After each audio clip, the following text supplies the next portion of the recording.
英語聞き流しリスニング、英語テキストと MP3 ダウンロード、その他の物語はホームページからお聞きいただけます。88thpp.com 88thpp.com Chapter 8. The King and Queen make a progress to the frontiers. The author attends them. The manner in which he leaves the country very particularly related. He returns to England. I had always a strong impulse that I should some time recover my liberty, though it was impossible to conjecture by what means, or to form any project with the least hope of succeeding. The ship in which I sailed was the first ever known to be driven within sight of that coast, and the king had given strict orders that if at any time another appeared, it should be taken ashore, and with all its crew and passengers brought in a tumbrel to Lord Brolgrud. He was strongly bent to get me a woman of my own size, by whom I might propagate the breed, but I think I should rather have died than undergone the disgrace of leaving a posterity to be kept in cages, like tame canary birds, and perhaps, in time, sold about the kingdom, to persons of quality, for curiosities. I was indeed treated with much kindness. I was the favorite of a great king and queen, and the delight of the whole court, but it was upon such a foot as ill became the dignity of humankind.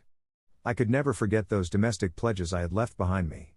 I wanted to be among people, with whom I could converse upon even terms, and walk about the streets and fields without being afraid of being trod to death like a frog or a young puppy. But my deliverance came sooner than I expected, and in a manner not very common, the whole story and circumstances of which I shall faithfully relate. I had now been 2 years in this country, and about the beginning of the third, Glumdalclitch and I attended the king and queen, in a progress to the south coast of the kingdom. I was carried, as usual, in my travelling box, which as I have already described, was a very convenient closet, of 12 feet wide. And I had ordered a hammock to be fixed, by silken ropes from the 4 corners at the top, to break the jolts, when a servant carried me before him on horseback, as I sometimes desired, and would often sleep in my hammock, while we were upon the road. On the roof of my closet, not directly over the middle of the hammock, I ordered the joiner to cut out a hole of a foot square, to give me air in hot weather, as I slept, which hole I shut at pleasure with a board that drew backward and forward through a groove. When we came to our journey's end, the king thought proper to pass a few days at a palace he has near Llanflosnick, a city within 18 English miles of the seaside. Glumdalclitch and I were much fatigued. I had gotten a small cold, but the poor girl was so ill as to be confined to her chamber. I longed to see the ocean, which must be the only scene of my escape, if ever it should happen. I pretended to be worse than I really was, and desired leave to take the fresh air of the sea, with a page, whom I was very fond of, and who had sometimes been trusted with me. I shall never forget with what unwillingness Glumdalclitch consented, nor the strict charge she gave the page to be careful of me, bursting at the same time into a flood of tears, as if she had some foreboding of what was to happen. The boy took me out in my box, about half an hour's walk from the palace, towards the rocks on the seashore. I ordered him to set me down, and lifting up one of my sashes, cast many a wistful melancholy look towards the sea. I found myself not very well, and told the page that I had a mind to take a nap in my hammock, which I hoped would do me good. I got in, and the boy shut the window close down, to keep out the cold. I soon fell asleep, and all I can conjecture is, while I slept, the page, thinking no danger could happen, went among the rocks to look for birds' eggs, having before observed him from my window searching about, and picking up 1 or 2 in the clefts. Be that as it will, I found myself suddenly awaked with a violent pull upon the ring, which was fastened at the top of my box for the conveniency of carriage. I felt my box raised very high in the air, and then borne forward with prodigious speed. The first jolt had like to have shaken me out of my hammock, but afterward the motion was easy enough. I called out several times, as loud as I could raise my voice, but all to no purpose. I looked towards my windows, and could see nothing but the clouds and sky. I heard a noise just over my head, like the clapping of wings, and then began to perceive the woeful condition I was in, that some eagle had got the ring of my box in his beak, with an intent to let it fall on a rock, like a tortoise in a shell, and then pick out my body, and devour it, for the sagacity and smell of this bird enables him to discover his quarry at a great distance, though better concealed than I could be within a 2-inch board. In a little time, I observed the noise and flutter of wings to increase very fast, and my box was tossed up and down, like a sign on a windy day. I heard several bangs or buffets, as I thought given to the eagle, for such I am certain it must have been that held the ring of my box in his beak, and then, all on a sudden, felt myself falling perpendicularly down, for above a minute, but with such incredible swiftness, that I almost lost my breath. My fall was stopped by a terrible squash, that sounded louder to my ears than the cataract of Niagara, after which, I was quite in the dark for another minute, and then my box began to rise so high, that I could see light from the tops of the windows. I now perceived I was fallen into the sea. My box, by the weight of my body, the goods that were in, and the broad plates of iron fixed for strength at the four corners of the top and bottom, floated about 5 feet deep in water. I did then, and do now suppose, that the eagle which flew away with my box was pursued by 2 or 3 others, and forced to let me drop, while he defended himself against the rest, who hoped to share in the prey. The plates of iron fastened at the bottom of the box, for those were the strongest, preserved the balance while it fell, and hindered it from being broken on the surface of the water. Every joint of it was well grooved, and the door did not move on hinges, but up and down like a sash, which kept my closet so tight that very little water came in. I got with much difficulty out of my hammock, having first ventured to draw back the slip board on the roof already mentioned, contrived on purpose to let in air, for want of which I found myself almost stifled. How often did I then wish myself with my dear Gloomdalclitch, from whom one single hour had so far divided me. And I may say with truth, that in the midst of my own misfortunes I could not forbear lamenting my poor nurse, the grief she would suffer for my loss, the displeasure of the Queen, and the ruin of her fortune. Perhaps many travelers have not been under greater difficulties and distress than I was at this juncture, expecting every moment to see my box dashed to pieces, or at least overset by the first violent blast, or rising wave. A breach in one single pane of glass would have been immediate death, nor could anything have preserved the windows, but the strong lattice wires placed on the outside, against accidents in traveling. I saw the water ooze in at several crannies, although the leaks were not considerable, and I endeavored to stop them as well as I could. I was not able to lift up the roof of my closet, which otherwise I certainly should have done, and sat on the top of it, where I might at least preserve myself some hours longer, than by being shut up, as I may call it, in the hold. Or if I escaped these dangers for a day or two, what could I expect but a miserable death of cold and hunger? I was 4 hours under these circumstances, expecting, and indeed wishing, every moment to be my last. I have already told the reader that there were 2 strong staples fixed upon that side of my box which had no window, and into which the servant, who used to carry me on horseback, would put a leathern belt, and buckle it about his waist. Being in this disconsolate state, I heard, or at least thought I heard, some kind of grating noise on that side of my box where the staples were fixed, and soon after I began to fancy that the box was pulled or towed along the sea, for I now and then felt a sort of tugging, which made the waves rise near the tops of my windows, leaving me almost in the dark. This gave me some faint hopes of relief, although I was not able to imagine how it could be brought about. I ventured to unscrew one of my chairs, which were always fastened to the floor, and having made a hard shift to screw it down again, directly under the slipping board that I had lately opened, I mounted on the chair, and putting my mouth as near as I could to the hole, I called for help in a loud voice, and in all the languages I understood. I then fastened my handkerchief to a stick I usually carried, and thrusting it up the hole, waved it several times in the air, that if any boat or ship were near, the seamen might conjecture some unhappy mortal to be shut up in the box. I found no effect from all I could do, but plainly perceived my closet to be moved along, and in the space of an hour, or better, that side of the box where the staples were, and had no windows, struck against something that was hard. I apprehended it to be a rock, and found myself tossed more than ever. I plainly heard a noise upon the cover of my closet, like that of a cable, and the grating of it as it passed through the ring. I then found myself hoisted up, by degrees, at least 3 feet higher than I was before. Whereupon I again thrust up my stick and handkerchief, calling for help till I was almost hoarse. In return to which, I heard a great shout repeated 3 times, giving me such transports of joy as are not to be conceived but by those who feel them. I now heard a trampling over my head, and somebody calling through the hole with a loud voice, in the English tongue, "If there be anybody below, let them speak." I answered, I was an Englishman, drawn by ill fortune into the greatest calamity that ever any creature underwent, and begged, by all that was moving, to be delivered out of the dungeon I was in. The voice replied, I was safe, for my box was fastened to their ship, and the carpenter should immediately come and saw a hole in the cover, large enough to pull me out. I answered, that was needless, and would take up too much time, for there was no more to be done, but let one of the crew put his finger into the ring, and take the box out of the sea into the ship, and so into the captain's cabin. Some of them, upon hearing me talk so wildly, thought I was mad, others laughed, for indeed it never came into my head, that I was now got among people of my own stature and strength. The carpenter came, and in a few minutes sought a passage about 4 feet square, then let down a small ladder, upon which I mounted, and thence was taken into the ship in a very weak condition. The sailors were all in amazement, and asked me 1,000 questions, which I had no inclination to answer. I was equally confounded at the sight of so many pygmies, for such I took them to be, after having so long accustomed my eyes to the monstrous objects I had left.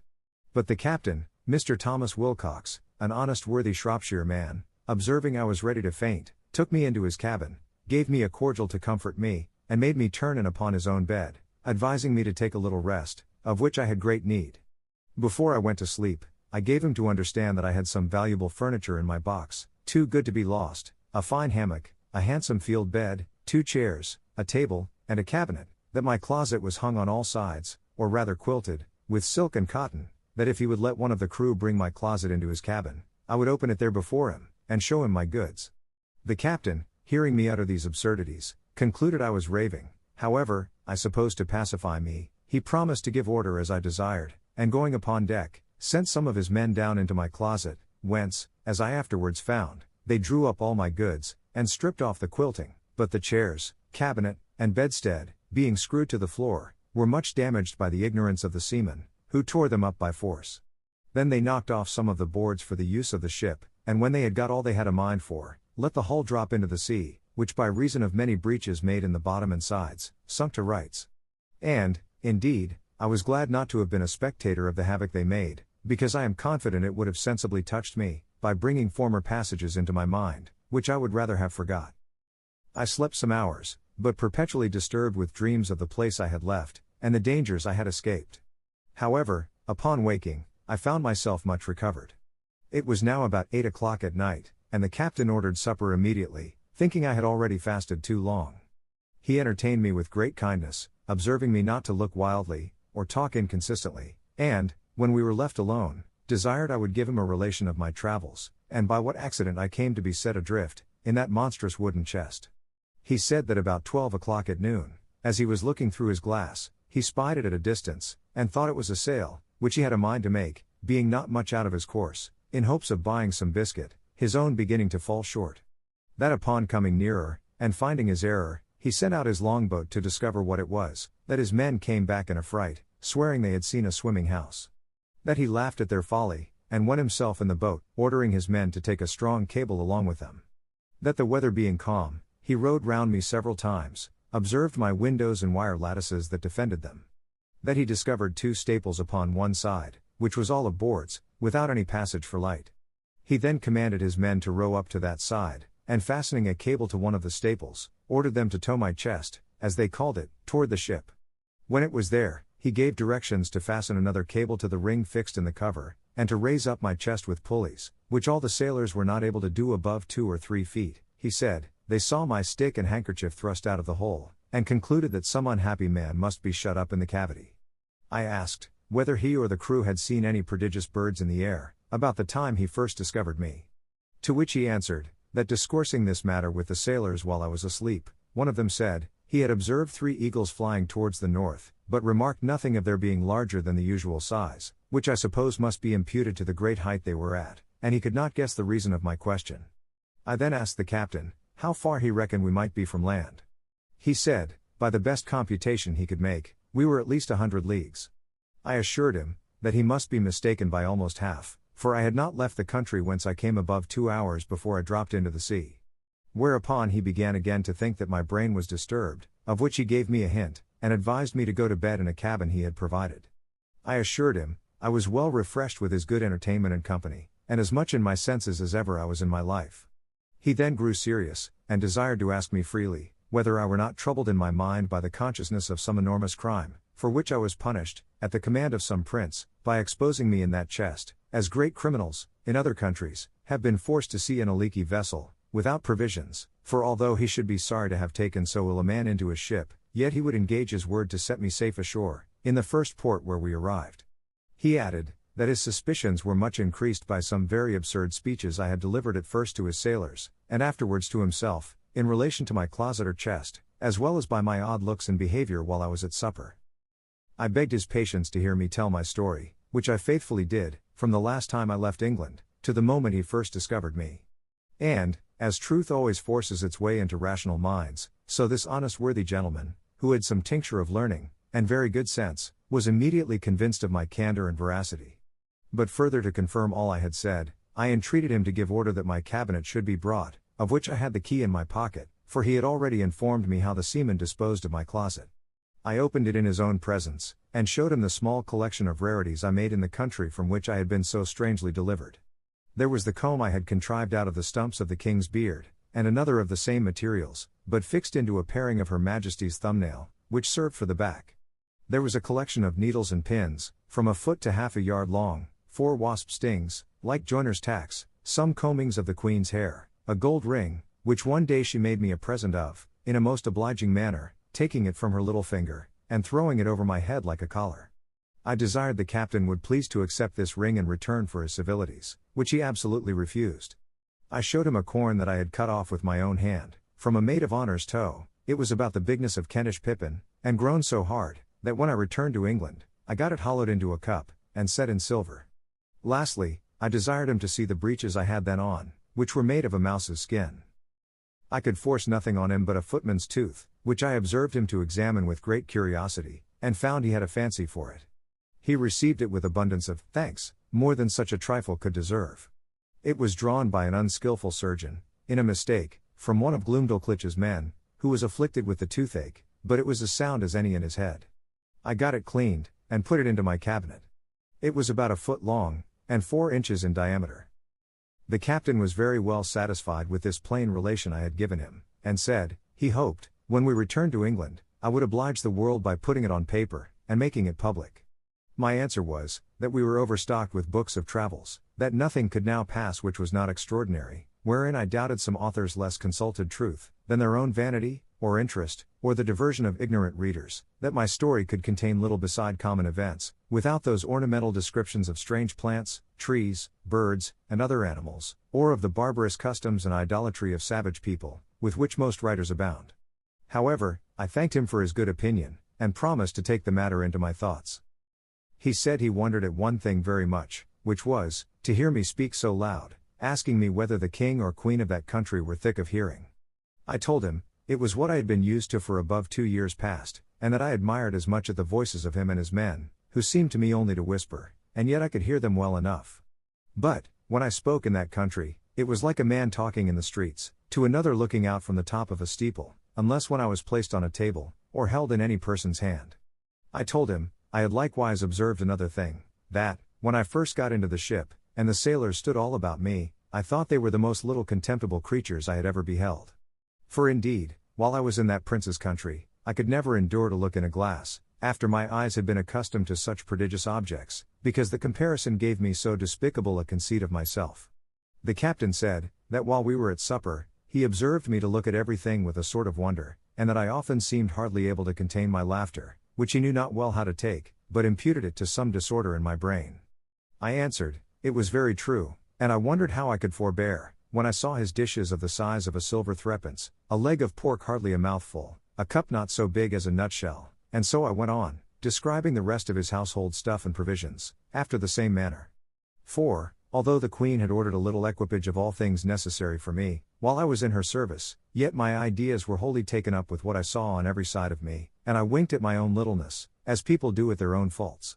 The captain understood my raillery very well, and merrily replied with the old English proverb, that he doubted my eyes were bigger than my belly, for he did not observe my stomach so good, although I had fasted all day, and, continuing in his mirth, protested he would have gladly given £100, to have seen my closet in the Eagle's Bill, and afterwards in its fall from so great a height into the sea, which would certainly have been a most astonishing object, worthy to have the description of it transmitted to future ages, and the comparison of Phaeton was so obvious, that he could not forbear applying it, although I did not much admire the conceit.